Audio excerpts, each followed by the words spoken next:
परंपरा है विवाह होना, बेटियों इसमें खर्चा कम होता है, लेकिन बेटियों का सम्मान करना चाहिए, बेटियों को आने दो, बेटी के बिना दुनिया नहीं चलती। तो एक बूढ़ी अम्मा खड़ी हुई थी, अच्छी घटना सुना रहा हूं आपको। खड़े होकर उसने कहा बड़ी बातें कर रहा है, अपनी भाषा में कहा बड़ी बड़ी बात कर रहा हो फालतू की, अगर बेटी आ गई तो क्या शादी में दहेज के इंतजाम तू करवाएगा? आ गया बेटी आने दो।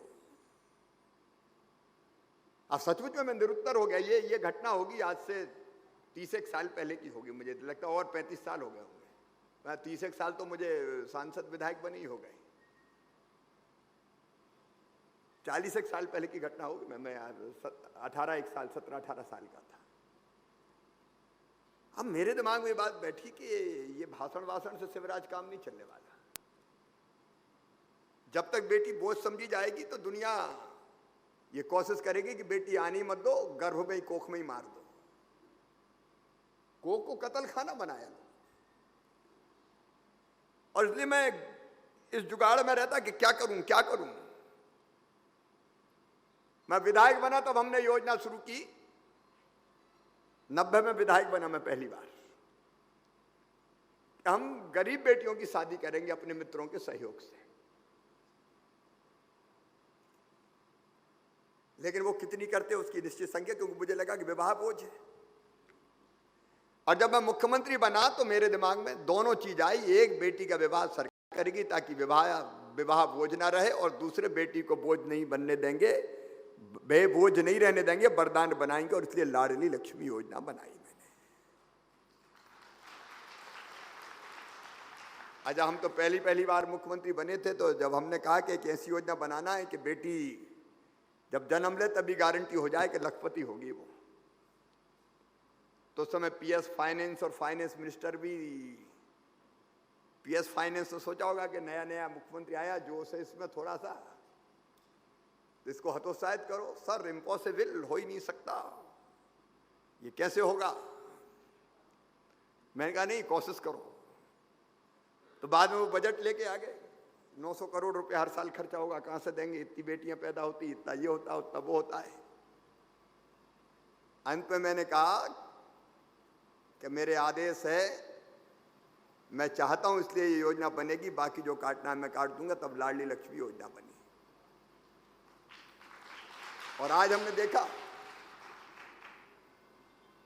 विधि को देखा, आकांक्षा को देखा। ये जरा सी थी बेटियां। गौरगंज में पहली बार इतनी सी बेटी को गोद में लेके मैंने खिलाते हुए पुचकारते हुए बचत पत्र दिए थे। आज 37 लाख बेटियां हो गई।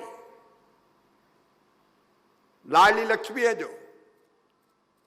और आज मैं एक फैसला और कर रहा हूं, लाडली लक्ष्मी बेटियों को पढ़ाई में भी पूरी मदद सरकार करेगी, और जरूरत पड़ी तो विवाह में भी पूरी मदद करेगी।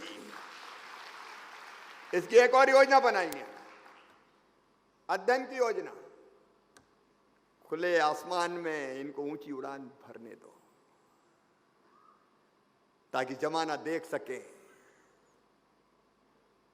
कि बेटियों में कितनी क्षमता है। इनके रास्ते में कोई बाधाएं नहीं रहने देंगे। और कई बार मुझे लगता है शायद इसलिए चौथी बार मुख्यमंत्री बना हूं मैं। कुछ काम रह गए थे बाकी, इसलिए 1.25 साल बाद वापस आ गया। अब वो काम पूरे करना है। उनमें से एक काम था दुष्टों को पूरी तरह कुचल देना। मुझे लगा कि पहले मैं थोड़ा लिबरल था, लेकिन लातों के भूत बातों से नहीं मानते। इसलिए हमने इस तरह के सभी तरह के माफियाओं के खिलाफ भी अभियान चलाया हुआ। मैं निर्भय हूं, निर्द्वंद हूं। मुझे परिणामों की भी मुझे चिंता नहीं है, मुझे तो परिणाम देना है। और ये अभियान भी इसलिए चला है, ड्रग माफिया ये बच्चों को गोलियां देते हैं, बेटों को, बेटियों को। और एक बार नशे की लत लगी तो जिंदगी तबाह और बर्बाद हो जाती है। फिर उनको अपने जाल में फंसाते हैं, फिर उनसे गलत काम करवाते हैं। और एक बार फंसे तो जिंदगी तबाह हुई। ये जिंदगी तबाह करने वालों, सावधान हो जाना, कहीं का नहीं छोड़ेंगे हम, कहीं का नहीं छोड़ेंगे। मुझे किसी परिणाम की चिंता नहीं है, कोई भय नहीं है। लोगों की जिंदगी आखिर सुरक्षित करना है। माता बहन और बेटियों के लिए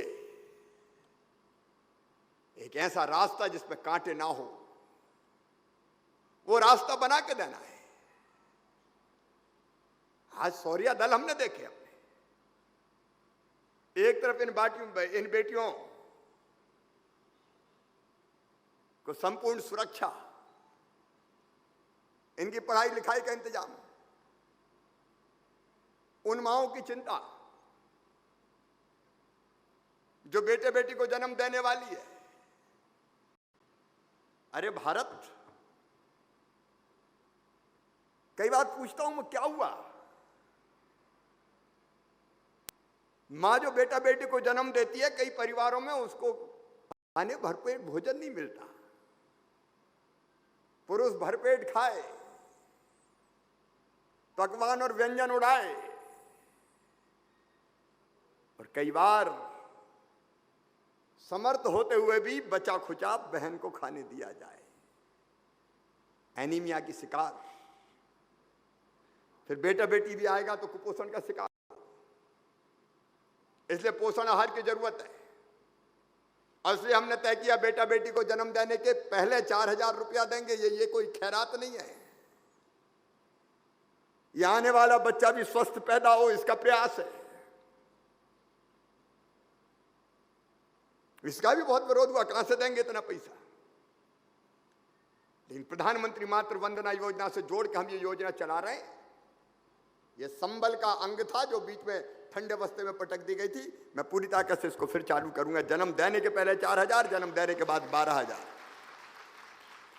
गरीब बहना को, ताकि जन्म देने के बाद वो भी पोषण आहार ले सके और बच्चे को भी कुछ खिलाने के लिए उसके पास हो। कोख में आने से लेकर चिंता शुरू करना है, मृत्यु के बाद तक,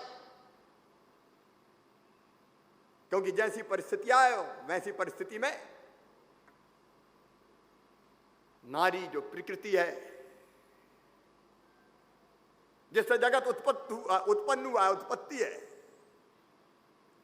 उसकी संपूर्ण सुरक्षा की।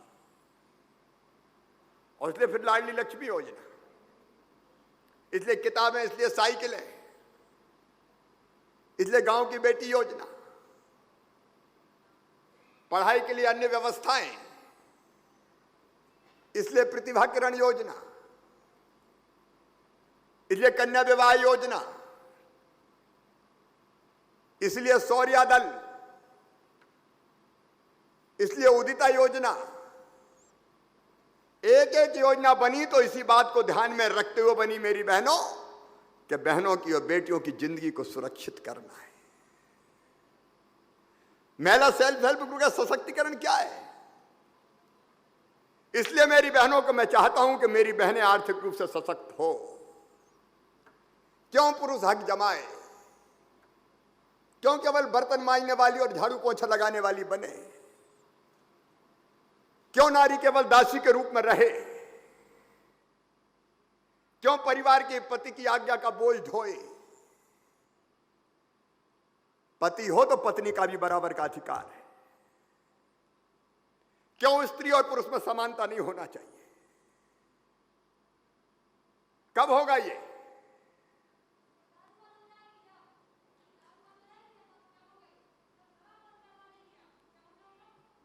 ये बात भी आपकी ठीक है। और इसलिए एक तो सामाजिक अभियान की जरूरत है और एक आर्थिक रूप से महिला सशक्त हो, इसकी आवश्यकता है। इसलिए आर्थिक सशक्तिकरण के लिए महिला सेल्फ हेल्प ग्रुप, उनके उत्पाद की पैकेजिंग, ब्रांडिंग, हर महीने उनके खाते में पैसे डालने का काम।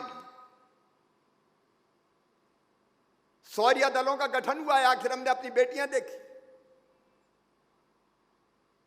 आज भी मैं नहीं कहता कि सब ऐसे हैं, लेकिन कुछ ऐसे होते हैं जो रास्ते चलते छेड़ाछाड़ी के काम में लगते हैं। उनका जो करना है वो मैंने बताया है, लेकिन बेटियों को भी अपने पैरों पर खड़ी करना है। शौर्य दल एक अलग तरह का अभियान है। छेड़ाछेड़ी से डरेंगे नहीं, सरकार के साथ है लेकिन मुकाबला करेंगे उसका। बदमाशों को सबक सिखाएंगे, और इसलिए जूडो कराटे का ट्रेनिंग तो जरूरी है ही। मैं तो कहता हूं शौर्य दल की बेटियों को कटार भी रखना चाहिए, और जरूरत पड़े तो इनको लाइसेंस भी देना चाहिए। इनको सशक्त बनाना पड़ेगा।